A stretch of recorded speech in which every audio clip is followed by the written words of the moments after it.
ರಥಸಪ್ತಮಿ ಸೋಮವಾರದಿಂದ ಶನಿವಾರ ಸಂಜೆ 6 ಗಂಟೆಗೆ. ಜೊತೆ ಇದ್ದಾಗ ಬಹಳ ಖುಷಿಯಾಗಿರ್ತಾರೆ, ಫ್ರೀ ಆಗಿರ್ತಾರೆ. ಸುರಭಿಗೆ ಬೆಸ್ಟ್ ಫ್ರೆಂಡ್ ಅಂತಿರೋದು ನೀನೊಬ್ಳೆ. ಹಾಗಾಗಿ ಅವಳ ಬಗ್ಗೆ ನಿನಗೆ ಏನೇನು ಗೊತ್ತು ಅದನ್ನೆಲ್ಲ ಸ್ವಲ್ಪ ಹೇಳ್ತೀಯಾ? ಅವಳು ತುಂಬ ಧೈರ್ಯವಂತೆ, ಸಿಕ್ಕಾಪಟ್ಟೆ ಬೋಲ್ಡ್ ಆಗಿದ್ಲು ಡಾಕ್ಟರ್. ಮಾತಿಗೂ ನಮ್ಮ ತಾತ ಸೂರ್ಯವಂಶದವರು ಅಂತ ಜಂಬದಿಂದ ಹೇಳ್ತಾ ಇದ್ಲು. ಯಾರಾದರೂ ಏನೇ ಮಿಸ್ಟೇಕ್ ಮಾಡಿದ್ರು ಅದನ್ನ ಅಲ್ಲೇ ತಟ್ಟಿ ಕೇಳ್ತಾ ಇದ್ಲು. ಅವಳಿಗೆ ಪ್ರಪಂಚನೆಲ್ಲ ಸುತ್ತೋ ಆಸೆ ಇತ್ತು. ಲೈಫ್ನ ಸಿಕ್ಕಾಪಟ್ಟೆ ಎಂಜಾಯ್ ಮಾಡಬೇಕು ಅಂತ ಅವಳು ಅಪ್ಪನ ಹತ್ರ ಆಗಾಗ ದುಡ್ಡು ಕೇಳ್ತಾ ಇದ್ಲು. ಅವ್ರ ಅಪ್ಪನೂ ಅವಳಿಗೆ ಕೇಳ್ದಷ್ಟು ಹಣ ಕೊಡ್ತಿದ್ರು. ಪಾರ್ಟಿ, ಫ್ರೆಂಡ್ಸು ಅಂತ ಎಷ್ಟು ಸುತ್ತಾಡಿದ್ರು ಅವಳ ಲಿಮಿಟ್ಸ್ ಏನು ಅಂತ ಅವಳಿಗೆ ಗೊತ್ತಿತ್ತು. ಖಾಲಿ ಪೋಲಿ ಹುಡುಗರನ್ನ ಅವಳ ಹತ್ರನೂ ಸೇರಿಸ್ತಾ ಇರಲಿಲ್ಲ. ಪ್ರಪೋಸ್ ಮಾಡಿದವ್ರಂತೂ ಕೇರೇ ಮಾಡ್ತಾ ಇರಲಿಲ್ಲ. ಯಾವಾಗಿಂದ ಅವಳು ಕರ್ಣನ್ ಬಸ್ ಸ್ಟ್ಯಾಂಡಲ್ಲಿ ಮೀಟ್ ಮಾಡಿದ್ಲೋ ಆವಾಗಿಂದ ಇವರಿಬ್ಬರ ಮಧ್ಯೆ ಸ್ವಲ್ಪ ಕಿರಿಕ್ ಸ್ಟಾರ್ಟ್ ಆಯಿತು. ಆ ವಿಷಯ ಎಲ್ಲ ನಾನು ಅವ್ರಿಗೆ ಈಗಾಗಲೇ ಹೇಳಿದ್ದೀನಿ. ನೋಡಮೃತ, ಸುರಭಿನ ಭೇಟಿ ಆಗೋದಕ್ಕೆ ನಾನೊಂದು ಜಾಗ ಫಿಕ್ಸ್ ಮಾಡ್ತೀನಿ. ಮೊದಲು ಅವಳು ನಿನ್ನನ್ನು ಕಂಡುಹಿಡಿತಾಳ ಅಂತ ನೋಡೋಣ. ಆಮೇಲೆ ಅವಳು ನಿನ್ನ ಹತ್ರ ಹೇಗೆ ಬಿಹೇವ್ ಮಾಡ್ತಿದ್ಲು, ಹಾಗೆ ಬಿಹೇವ್ ಮಾಡ್ತಾ ಇದ್ದಾಳ ಅನ್ನೋದನ್ನ ನೀನು ಕಂಡುಹಿಡಿಬೇಕು. ಸಾಧ್ಯವಾದಷ್ಟು ನೀನು ಸ್ವಲ್ಪ ಡಿಸ್ಟೆನ್ಸ್ ಮೇಂಟೈನ್ ಮಾಡಬೇಕು. ನಿನಗೆ ಗೊತ್ತಿರೋಂಥ ಇಂಪಾರ್ಟೆಂಟ್ ಇನ್ಸಿಡೆಂಟ್ಗಳನ್ನೆಲ್ಲ ಬರೆದಿಟ್ಕೊಂಡು ಅದ್ರ ಬಗ್ಗೆ ಪ್ರಶ್ನೆ ಮಾಡು.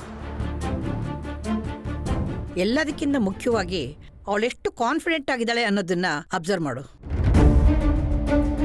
ಆಮೇಲೆ ಯಾವುದೇ ಕಾರಣಕ್ಕೂ ನೀನು ಅವಳನ್ನ ಸುರಭಿ ಅಂತ ಒಪ್ಕೊಳಕ್ ಹೋಗ್ಬೇಡ. ಅವಳ ಪ್ರತಿಯೊಂದು ರಿಯಾಕ್ಷನ್ನು, ಮಾತು, ನಡವಳಿಕೆ ನನಗೆ ತುಂಬ ಇಂಪಾರ್ಟೆಂಟು. ಆಯಿತು ಡಾಕ್ಟರ್, ನೀವು ಹೇಗೆ ಹೇಳ್ತಿರೋ ಹಾಗೆ ಮಾಡ್ತೀನಿ.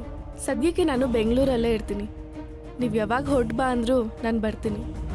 ನಮ್ಮ ಸುರಭಿ ಏನಾಗಿದೆ ಅಂತ ತಿಳ್ಕೊಳ್ಳೋದು ಎಷ್ಟು ಮುಖ್ಯನೋ ಹಾಗೇನೆ ಇವಳು ಇಲ್ಲಿಗೆ ಯಾಕೆ ಬಂದಿದ್ದಾಳೆ ಅಂತ ತಿಳ್ಕೊಳ್ಳೋದು ಅಷ್ಟೇ ಮುಖ್ಯ. ಅವಳು ಒಂದು ಕಡೆ ಸಿಕ್ಕಾಕೊಂಡ್ರು ನಮ್ಮ ಎಷ್ಟೋ ಅನುಮಾನಗಳಿಗೆ ಉತ್ತರ ಸಿಕ್ಬಿಡುತ್ತೆ. ಅದಕ್ಕೆಲ್ಲ ಉತ್ತರ ಸಿಗೋವರೆಗೂ ನಾನು ಇವಳನ್ನ ಬಿಡಲ್ಲ ಸೂರ್ಯ ಅವರೇ. ನೀವು ಜಾಸ್ತಿ ತಲೆ ಕೆಡ್ಸ್ಕೊಬೇಡಿ, ಆರಾಮವಾಗಿರಿ. ಜ್ಯೂಸ್ ತಗೊಳ್ಳಮ್ಮ.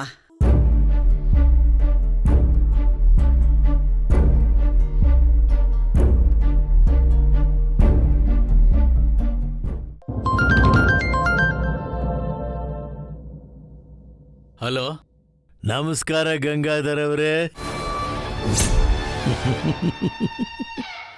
ನೋಡಿ, ನಿಮ್ಮ ಹತ್ರ ಮಾತಾಡೋದಕ್ಕೆ ನನ್ನ ಹತ್ರ ಟೈಮ್ ಇಲ್ಲ. ಅದೇನು ಅಂತ ಬೇಗ ವಿಷಯ ಹೇಳಿ. ನೀವು ಸಿಕ್ಕಾಪಟ್ಟೆ ಬ್ಯುಸಿ ಇರ್ತೀರ ಅಂತ ನನಗೂ ಗೊತ್ತು. ಆದ್ರೆ ವಿಷಯ ಏನು ಅಂತ ಗೊತ್ತಾದ್ಮೇಲೆ ಖಂಡಿತ ಫ್ರೀ ಆಗ್ತೀರಾ. ಮೊದಲು ವಿಷಯ ಏನು ಅಂತ ಹೇಳಿ. ಆವತ್ತು ಕಾಳಿ ಬೆಟ್ಟದಲ್ಲಿ ನೀವೆಲ್ಲ ಸೂರ್ಯಮಣಿ ಹುಡ್ಕಕ್ ಹೋಗಿದ್ರಿ ರೀ. ಅದೆಲ್ಲ ಮುಗ್ದೋಗಿರೋ ಕತೆ. ಮತ್ತ್ಯಾಕ ಆ ವಿಷಯ ಮಾತಾಡ್ತಾ ಇದ್ದೀರಾ? ಅರೇ, ಸ್ವಲ್ಪ ತಾಳ್ಮೆಯಿಂದ ಕೇಳಿಸ್ಕೊಳ್ಳಿ ಸಾರ್.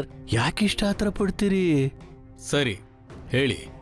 ಆವತ್ತು ಕಾಳಿ ಬೆಟ್ಟದಲ್ಲಿ ಸೂರ್ಯಮಣಿ ವಿಚಾರವಾಗಿ ಗಲಾಟೆ ಆಯಿತು. ಆ ಗಲಾಟೆ ಮಧ್ಯೆ ಒಂದು ಫೈರಿಂಗೂ ಆಯಿತು. ಸೂರ್ಯವಂಶ